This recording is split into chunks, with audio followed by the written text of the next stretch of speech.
And a state of emergency declared in Pickens County, and dozens of people across that area have been asked to abandon their homes tonight. Pickens County Emergency Management handed out these letters to some folks there. They say they went out to about 60 or 70 homes, but you know, it's still very frightening for people. They're not mandatory evacuations. Basically, they're saying be on alert and you should try to find higher ground if you can. This is all close to Lake Keowee. The waters there have been rising all evening. It's just a way for them to stay ahead of these rising waters. And Pickens County, one of 2 school districts in the upstate to cancel classes tomorrow. The area saw some of that major flooding this morning after being pounded for hours with that heavy rain. The county is asking people along the Saluda and Keowee rivers to be especially alert because of the rising waters. And this is a look at the flea market, hardly recognizable as those waters rushed through the area along Walhalla Highway.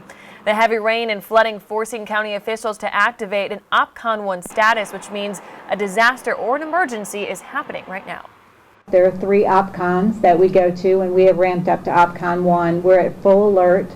An emergency has happened within Pickens County, and we are just wanting to be vigilant. So we've brought in all these agencies to assist us with that. Fox Carolina's Kayla Conboy and Carrie Weimer will have live reports from Pickens County in just a bit. In fact, we are actually going to go to them right now. As we have mentioned, Pickens County has declared a state of emergency. At least 64 roads were closed just a couple of hours ago. We expect that number to increase overnight. They've had several water rescues as well with these rising waters because those creeks and rivers are topping their banks. And again, you can see the flea market there, barely recognizable, but this is what Pickens County is seeing tonight. We want to get straight out to Fox Carolina's Kayla Conboy joining us live in Eastleigh. And Kayla, some of the water several feet deep that we're seeing.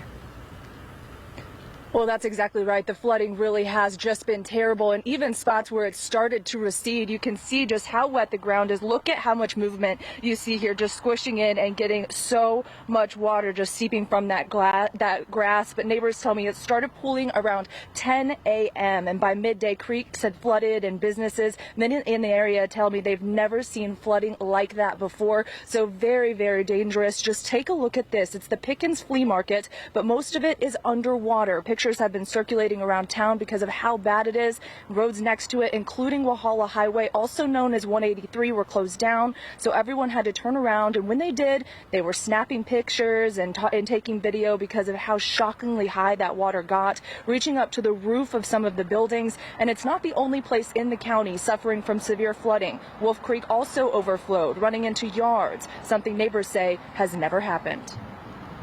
I've never seen that fence covered up with water. And the water coming up over the fence was the first sign that it was just way more rain than usual. And so when it came up into our yard, we don't usually have it flood down in the 3rd level, but that's what we know is a lot of rain when it's flooded right down there. Bryce Pope says his family was getting concerned about the roads and how he would get home from school, so he says they signed him out early, a lucky break because he recorded this video just moments later when the water on the road was over his tires. And earlier today in that press conference that Cody and Tori were just talking about, they said it wasn't just those 5 rescues that they had to do, but said several people are also displaced. And so they do have a shelter, and you can find those details over on our Fox Carolina News app. And tomorrow morning they do tell me they will have assessment crews out going around and knocking on doors to evacuate people who may need to be saved. Reporting live, Kayla Conboy, Fox Carolina at the 10 o'clock news.